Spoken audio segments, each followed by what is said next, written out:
Have you ever caught yourself questioning your own sanity? Maybe in a moment of silence, when you're trying to make sense of why you feel so confused, so lost, as if you're trapped in a mental maze with no way out? Maybe you've asked yourself, am I overreacting? Am I the problem? If this feeling of doubt and insecurity is lingering in your mind, I want you to pause for a moment and take a deep breath. This uncertainty you're feeling, this sense that something is wrong with, you didn't come out of nowhere. It's not an accident. On the contrary, it was carefully planted in you like a seed that grows silently. Taking over your thoughts. I know exactly what it's like to experience this mental confusion that seems to engulf you. It's like a thick fog that envelops every one of your thoughts, distorting the reality around you. You start to question even your clearest memories. Did that really happen? Did I misinterpret everything? This constant doubt, this feeling of always being one step behind, trying to understand what's going on, can be overwhelming. But here's the truth. I want you to hold close to your heart. You are not alone in this experience. Thousands of people are going through exactly what you're experiencing right now. And most importantly, you are not going crazy. Even if it sometimes feels that way. Today, I want to guide you down a path that can completely transform the way you see what's happening in your life. Let's dive together into a topic that is both enlightening and liberating. We're going to talk about how people with narcissistic behaviors have a terrifying ability to make us feel like we're losing control of our own minds. They do this so subtly, so calculatedly, that we often don't even realize what's happening until we're completely immersed in this confusion. To help you understand this process, I'll be drawing on the teachings of one of the world's leading experts on the subject, Dr. Ramani, a renowned clinical psychologist and one of the foremost authorities on narcissism. With over 25 years of experience working with victims of narcissistic abuse, Dr. Ramani brings remarkable clarity to how these dynamics work. She explains that this feeling of going crazy is not something that happens by chance. It's not a flaw in you, nor a sign that you're losing your grip on reality. On the contrary, this confusion is one of the most powerful tools narcissists use to maintain control over their victims. It's as if they build brick by brick, a mental trap that makes you doubt yourself, your feelings, and even your own perception of reality. If you're wondering right now whether what you're experiencing is real, whether your perceptions are accurate, or whether you're just imagining things, I ask you, stay with me until the end of this video. Because what I'm going to share with you today isn't just an explanation of what's happening. It's a roadmap to start seeing the truth behind this mental fog. By the end, you'll understand not only how narcissistic behaviors work, but also how to take the first steps toward reclaiming your clarity, your confidence, and above all, your mental sanity. Let's do this together. To begin unraveling what's happening, it's essential to understand what truly defines narcissistic behavior. Many people, when they hear the word narcissism, picture someone vain, obsessed with selfies, or who simply loves to show off. While vanity can be part of the picture, pathological narcissism is far more complex and often devastating. People with pathological narcissistic traits are driven by an insatiable need for admiration, as if they require constant validation to sustain their self-image. More than that, they display a profound lack of empathy for the feelings, needs, or perspectives of others. And above all, what truly defines them is a desperate need for control over situations, over the people around them, and especially over you. These individuals live in a kind of alternate reality, a carefully constructed narrative, where they are always the protagonists, the infallible heroes of their own story. Anything or anyone that threatens this distorted worldview becomes a target. And that's exactly where you come into the equation. To keep this narrative intact, they need to ensure you don't question their version of reality. And they do this in ways that are so subtle and, at the same time, so powerful that you may end up feeling lost, confused, and even doubting your own sanity. In day-to-day life, these narcissistic behaviors manifest in very specific ways, almost like a well-rehearsed script. Manipulation is their primary tool. Imagine a situation where you confront the person about something they said or did. Instead of responding with clarity or taking responsibility, they distort the facts, rewriting history so convincingly that you start to question your own memory. This process has a name: gaslighting. Gaslighting is a cruel psychological tactic used systematically to make you doubt your perception of reality. For example, the person might vehemently deny saying something you know you heard clearly, or insist that an event happened in a completely different way than what you experienced. You're making things up that never happened, or you're being too sensitive are common phrases that echo in these interactions.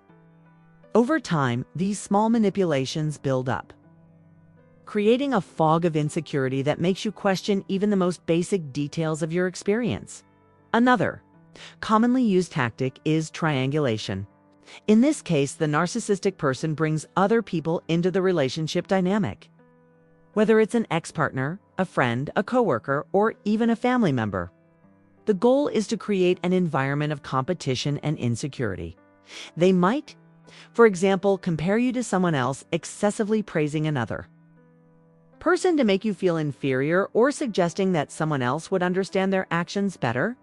This creates a cycle of anxiety, where you feel constantly pressured to prove your worth or compete for attention and validation. It's a psychological game designed to keep you destabilized, always striving to please or meet impossible expectations. Then there's the tactic of constant blame. People with narcissistic behaviors have an astonishing ability to never take responsibility for their mistakes or actions. Instead, everything that goes wrong in their lives, or even in your interactions with them, ends up being your fault. If they're angry, it's because you provoked them. If something doesn't go as planned, it's because you didn't do enough.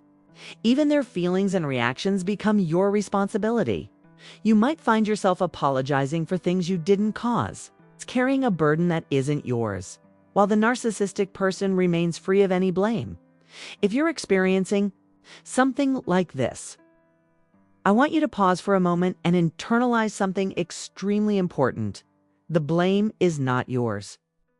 These behaviors are not a response to your actions, nor are they a reflection of who you are. If you didn't cause this dynamic, you don't deserve to be treated this way. And above all, it's not your responsibility to fix or change this person. Narcissistic behavior is about the narcissist, not about you. Understanding this is the first step towards seeing the situation more clearly and regaining control over your own perception of reality. Now, let's dive into the specific signs you need to recognize to identify narcissistic behaviors. Many of these signs may seem subtle at first, almost imperceptible, but over time, they reveal themselves to be deeply toxic and harmful. Pay close attention, because understanding these tactics is the first step to protecting yourself and reclaiming your mental clarity. These behaviors are not accidental. They are carefully designed to keep you in a state of confusion, insecurity, and emotional dependence. Asterisk, first sign. You're too sensitive when you try to express a legitimate concern, like something that hurt you or made you uncomfortable. The narcissistic person often responds with phrases that dismiss your feelings. You're overreacting, you're too sensitive, or you're making a big deal out of nothing are common examples. These words are not said by chance. The goal is to make you feel that your emotions are invalid, exaggerated, or even irrational. Behind this tactic is the intent to avoid any responsibility for their actions. Instead of acknowledging that something they did hurt you, they shift the blame back to you, suggesting the problem lies in how you react, not in their behavior. Over time, this can make you hesitate to express any emotion or concern. For fear of being labeled as overdramatic or exaggerated. Second sign, that never happened.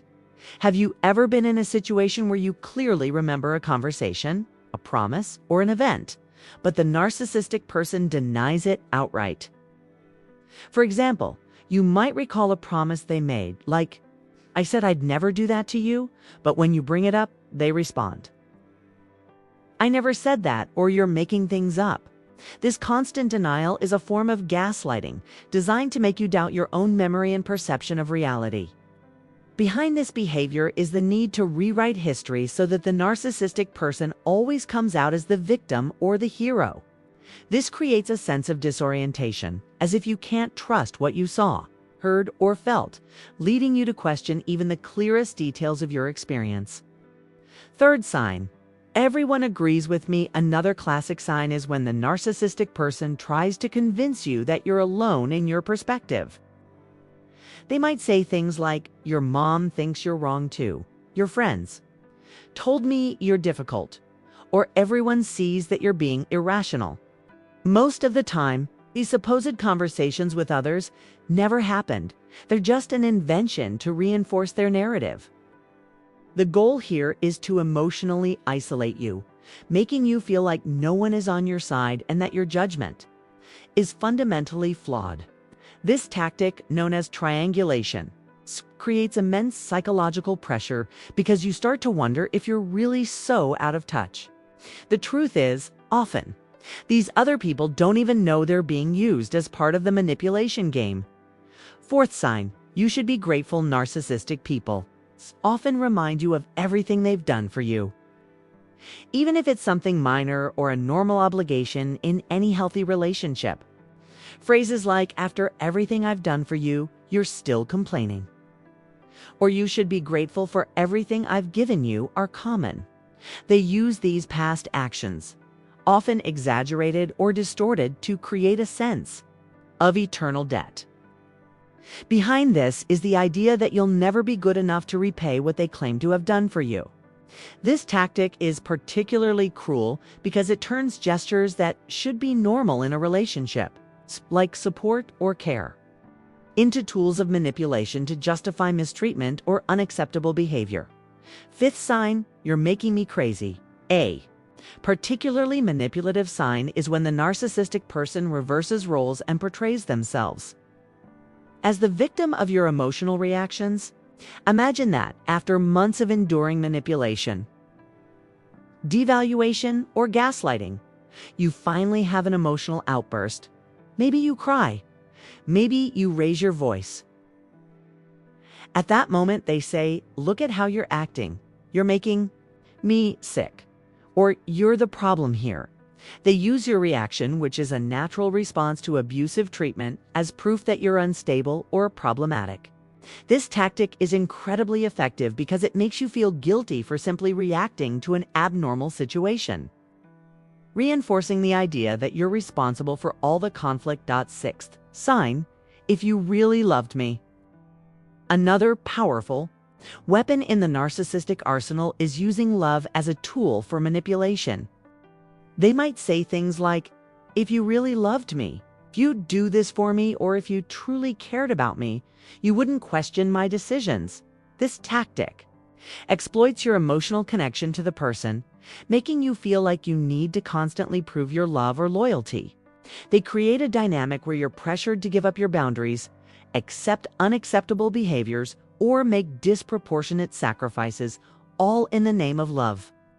Behind this is the manipulation of your genuine desire to maintain the relationship, turning your feelings into a tool for control.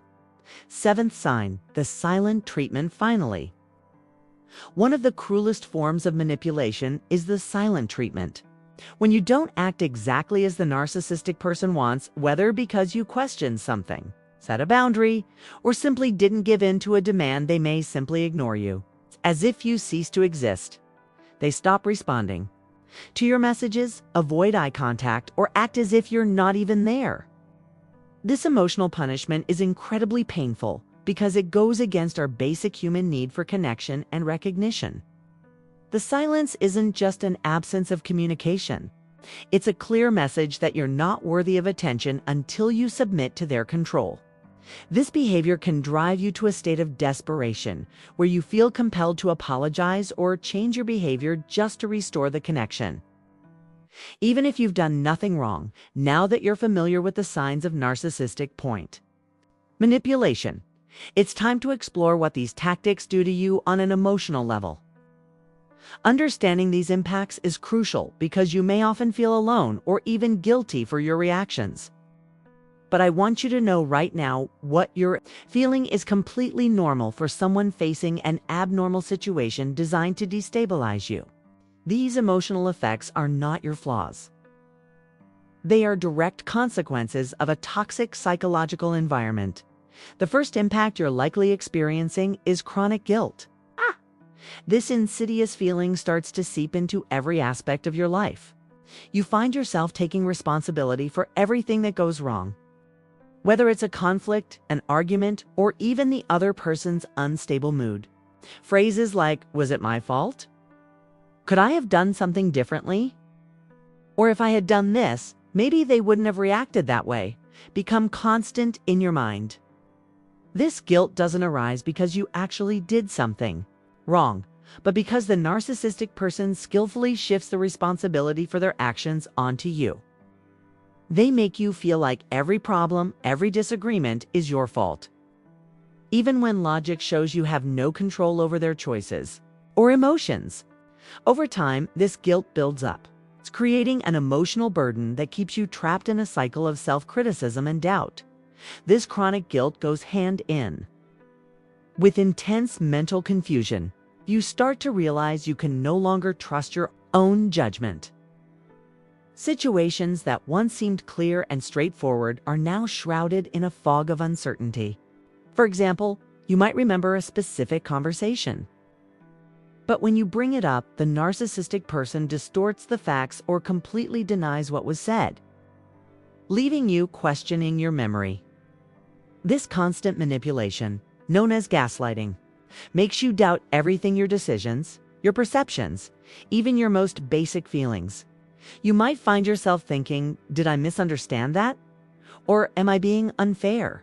This confusion is exhausting because your mind is constantly trying to solve a puzzle whose pieces keep shifting. Another devastating impact is constant anxiety. Living with a narcissistic person is like walking through a minefield. You never know when the next conflict will erupt. So you start walking on eggshells, trying to anticipate the other person's mood or avoid anything that might trigger a negative reaction. This hypervigilance keeps your nervous system in a constant state of alert, as if you're always expecting imminent danger. And, in a way, you are. The unpredictability of the narcissistic person's reactions, they can be affectionate one moment and cruel the next, creates an environment where you never feel safe. This anxiety can manifest physically with symptoms like a racing heart, difficulty sleeping, or even muscle tension, because your body is reacting to the constant stress of trying to do everything right. In a situation where that's impossible, additionally, one of the most profound effects is the destruction of your self-esteem. It's the constant criticism, comparisons to others, and subtle or not so subtle messages that you're not enough begin to seep into your perception of yourself. You might hear things like, "You never do anything right," or "Anyone else would do better than you." Little by little, you internalize these messages, starting to believe that you truly have no value, that you're not worthy of respect or love. This erosion of self-esteem turns you into a diminished version of who you really are. You may feel compelled to mold yourself to the narcissistic person's expectations, desperately trying to please them, even though you know they'll never be satisfied. This process is so draining that you may end up disconnecting from your own desires and needs, living only to meet their demands. It's exactly because of these impacts that you may feel like you're going crazy. Dr. Ramani, a narcissism expert, explains that this sensation of losing control of your own mind is a direct consequence of gaslighting. The narcissist's goal isn't just to confuse you in a specific moment, but to completely restructure your perception of reality. They want you to depend on them to define what's true or false, right or wrong. This tactic is so powerful that you may start questioning even your clearest memories, your most legitimate emotions, For example, if you confront the person about something they did, they might respond with such confident denial that you end up doubting yourself. This process is deliberate and aims to keep you in a state of psychological submission. You may also be feeling isolated, as if no one around you can understand what you're going through. This isolation is not by chance. The narcissistic person often uses tactics like triangulation to make you feel like you're alone against the world, that no one else sees things the way you do. This can lead to deep questions about your own goodness, your worth, or your ability to be loved. Am I a good person? Do I deserve this? Am I being unfair? These questions are a direct result of constant psychological manipulation. They don't reflect reality, but rather the effect of an environment designed to destabilize you. The most important thing you need to understand is that this confusion, this mental exhaustion, is not a flaw in you. It's an absolutely normal response to a situation of psychological abuse. Your mind is desperately trying to make sense of a reality that doesn't make sense, where the rules change constantly, where what was true yesterday is denied today, where your feelings are systematically invalidated. This ongoing effort to find logic in something illogical is what leaves you so drained you're not broken. You're reacting to an environment carefully constructed to disorient you. Recognizing this is the first step toward reclaiming your clarity and emotional strength now that you understand what's happening. Let's talk about the first steps you can take to start reclaiming your mental sanity and personal power. First step, trust your own perceptions. I know this may seem impossible after so much time doubting yourself, but you need to start trusting again in what you see, feel, and remember. Start a journal. Write down the facts, conversations, and situations. This will help you have a concrete reference point for reality. Second step, set emotional boundaries. You don't need to absorb all the emotions, problems, and dramas of the other person. Your emotions are your responsibility, and their emotions are their responsibility. When someone tries to blame you for their feelings, you can respond, "I understand that you're upset, but I'm not responsible for how you feel." Third step, stop constantly justifying yourself. People with narcissistic behaviors love to make us feel like we need to explain and justify ourselves all the time. You don't need to provide detailed explanations for every decision you make. No is a complete sentence. "I'm not comfortable with this" is reason enough. Fourth step, reconnect with people who support you. Isolation is one of the narcissist's main weapons. They want you to feel alone and dependent only on them. Reconnect with friends and family who make you feel good about yourself. People who listen without judgment, who validate your feelings, who remind you of who you truly are. Fifth step, seek professional help if possible. Find a therapist who has experience with narcissistic abuse. This isn't a luxury, it's a necessity.